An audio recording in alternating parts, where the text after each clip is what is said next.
Early in November, a Cornell University grad student named Robert Morris wrote a computer program that exploited weak points in the university's email security.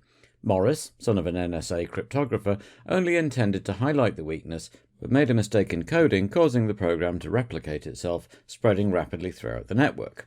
The Morris worm is one of the oldest examples of a software virus, worm, or other malware propagating via the nascent internet. The United States went to the polls, with incumbent Vice President George Bush absolutely demolishing Democratic nominee Mike Dukakis by 426 electoral votes to 111. The last time, as of the 2020 election, that a Republican candidate would get over 400 votes. As is often the case, though, the popular vote was much closer, with Bush winning by 53.4 to 45.7%.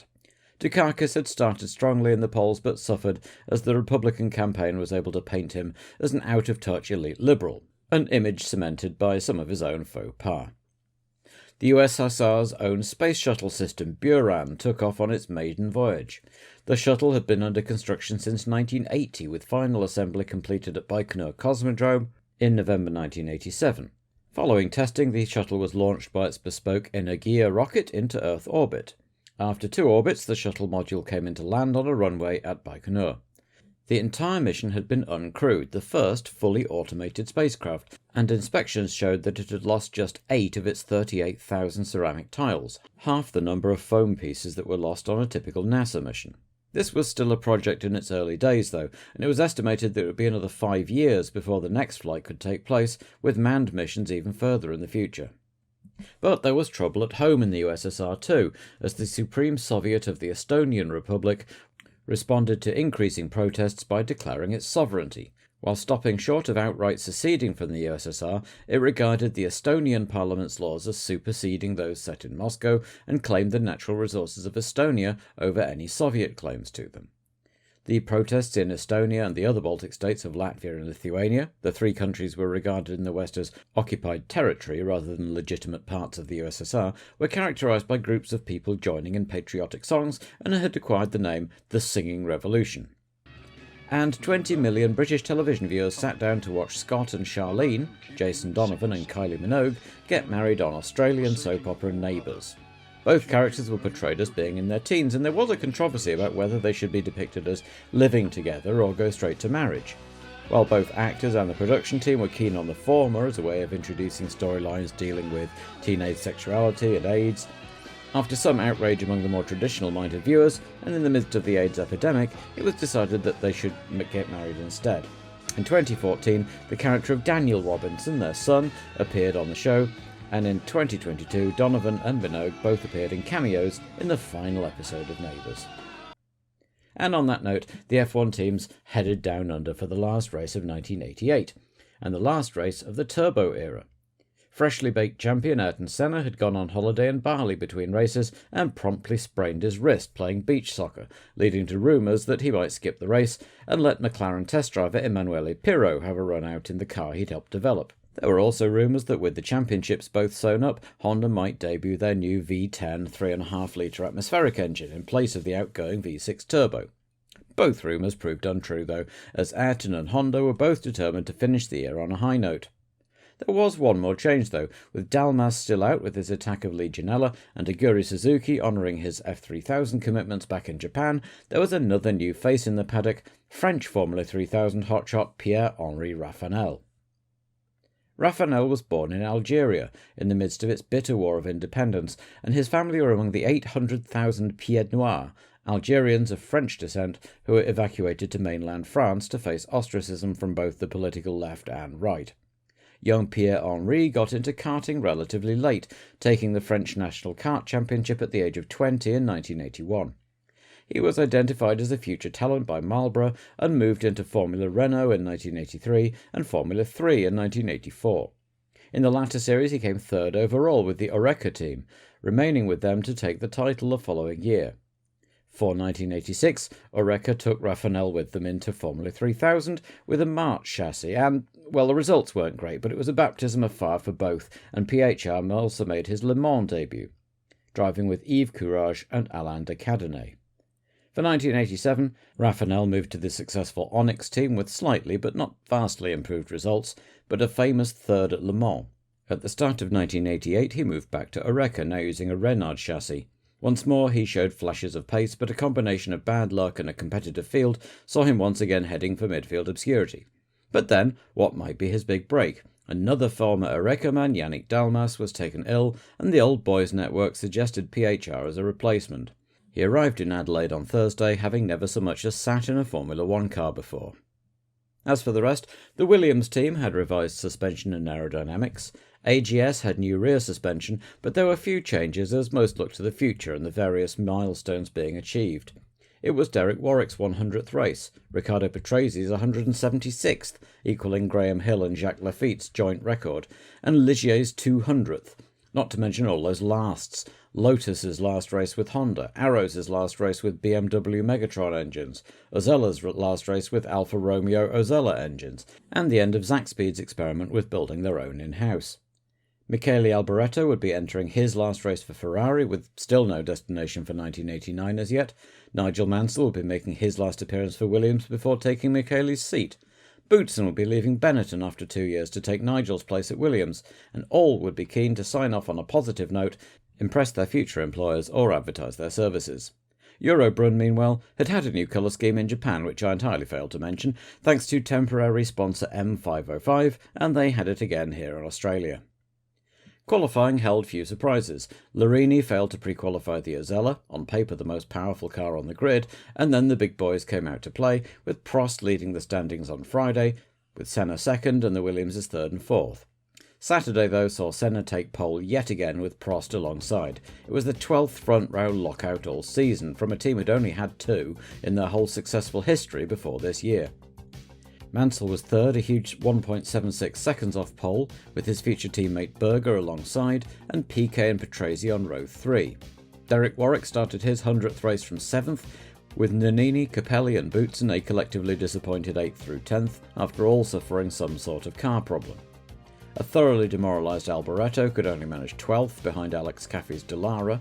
Martini equalled his best ever slot in 14th, with Palmer again doing well in the upgraded Tyrrell, beating Chiva and Gugelmin into a lowly 18th and 19th. Ligier would have to be satisfied with both cars qualifying as they marked their 200th race, with the instruction from Guy Ligier to just finish. A 7th place finish would secure the team vital travel benefits for 1989. Larauri's time was good enough for both Eurobruns to qualify for the first time since Germany.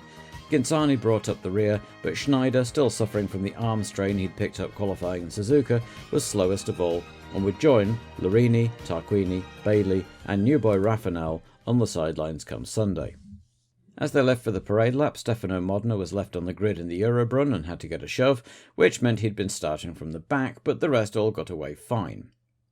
With the director choosing an unusual rear camera angle for the start, they got away, with Mansell leaping off the line and challenging Senna for second, but the Honda power told once more, and going into the first chicane it was Prost and Senna, with Berger now third, and lots of jockeying for position behind. Mansell was fourth ahead of Piquet, while Alboreto's last Ferrari drive ended when he was punted off by Caffey. By the end of the first lap, the top 3 turbo cars were already pulling away from the atmospheric Williams of Mansell in fourth, and Berger was harrying Senna hard for second place. No doubt, as usual, he'd need to back off soon, but for now he was providing great entertainment. On lap 3 he got past and took the place, after a bit of wheel banging, and set off after Prost 3.5 seconds up the road. Behind them, Piquet had got ahead of his old rival Mansell into fourth in the Lotus, and soon Patrese was passed too, so at the end of that lap it was Prost, Berger, Senna, Piquet, Patrese and Mansell in the top 6, all covered by about 11 seconds. Berger was absolutely flying, setting fastest lap after fastest lap as he carved lumps out of Prost's lead, while behind them Patrese was hanging on to Piquet and not letting the turbo Lotus get away from him, with Mansell not far behind.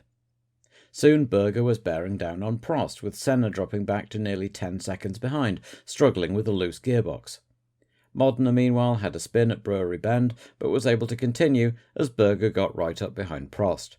On lap 14 at the end of the Jack Brabham straight, Berger pulled out and took the lead. But surely he should have backed off by now to save fuel. Had the Ferrari boys finally got the fuel consumption problem solved at the very last race? Or was he just deciding to give it a good go and at least retire from the front when it finally ran dry? Boutsen had a spin from 11th at the same place Modena did and recovered as Berger romped away in the lead, putting a bit over a second between himself and Prost, but backing off on pace a little. Jonathan Palmer's pretty miserable season ended with a transmission failure on lap 18, by which time Larrauri had also disappeared with a broken half-shaft. Piquet, meanwhile, was still unable to shake a lively Patrese, as Nannini became the latest victim of what must have been a bit of slippery track at Brewery Bend and rejoined 13th, nearly collecting Boutsen as he did so. Berger continued setting fastest laps while Prost seemed content to watch the Ferrari burn fuel, and Senna continued fighting with his gearbox in third. Mansell had now caught back up to Patrese, and there was a three-way scrap going on as Ghinzani spun and recovered. On lap 25, with Berger now 3 seconds ahead of Prost, he came up to lap Modena and Arnoux. There was contact between the Ligier and the Ferrari, and both spun to a standstill. As pundits around the world castigated Rene for not using his mirrors, and the marshals pushed the two stricken cars off, the two McLarens swept through into the lead. So, unless something truly unexpected happened, it looked very much like another McLaren win, making it 15 out of 16, and the only question was whether Prost would have his 7th win of the season, or Senna his 9th. Senna's gearbox might be playing up and his wrist was still painful from his football injury, but he would be very keen to sign off his championship year with a win. The gap was about 5 seconds, so he had some work to do, but it wasn't an insurmountable amount. Ghinzani had another spin and got going once more, and as the cameras picked up Piquet and the Williamses now battling over third, Capelli has made his way up into the points courtesy of Berger's retirement. Caffey retired with the dud clutch from a very creditable 10th on lap 35, just as he was lapped by the McLarens, while Mansell was now challenging his teammate for 4th, hoping to get a crack at Piquet himself, but Patrese wasn't in a mood to defer to the man who wouldn't be his teammate next year. They lapped Modena, who was getting lots of coverage in the Eurobrun for their new sponsors. Prost, meanwhile, was lapping away happily at the front as the race reached half-distance, under no pressure, even though Senna was now trading fastest laps with him, but still 8 seconds behind, with Piquet and the Williamses about half a lap behind Senna. Behind Mansell, Capelli was still in 6th, with a fired-up De Cesaris in his last race for Real in 7th place, and the often wayward Italian soon took 6th place from the march, shortly before Nakajima made a tyre stop, rejoining behind Gugelmin in midfield. Not long after, though, Martini spun across the bows of Johansson, Gugelmin slowed to avoid him, and Nakajima, on cold tyres, smacked into the back of the march, putting both out. The Inter-Williams battle was still going on behind the unfortunate Japanese driver's teammate, Piquet, meanwhile with Mansell still unable to get past Patrese, try as he might. All three of them were now approaching the usual Inter-Arrows battle over 12th, between Chiva and Warwick, with Nannini close behind.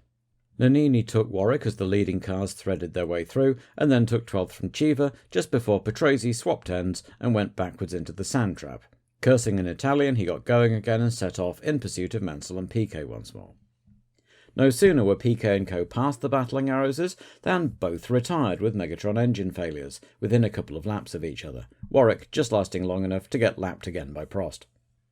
Mansell had taken over Patrese's pursuit of Piquet. The two drivers who had dominated 1986 and 87 had both had pretty torrid 1988s and were both keen to sign off with a podium finish, and there was certainly no love lost between them, especially after their coming together at the last race in Japan.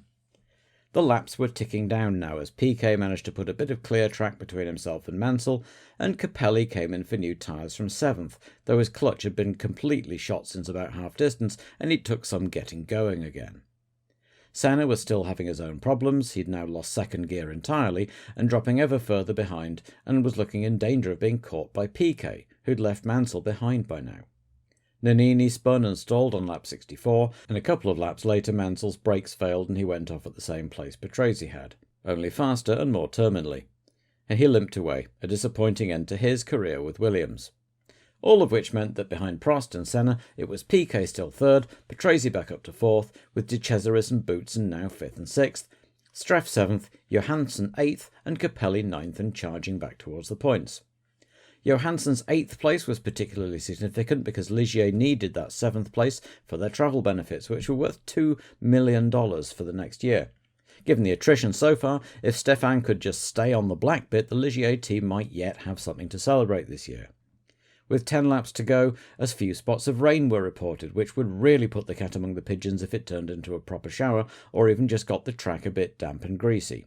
Boutsen, meanwhile, was on a late charge in his last race for Benetton, chasing down De Cesaris in 5th place despite a cracked exhaust, while both were about to be lapped by Senna.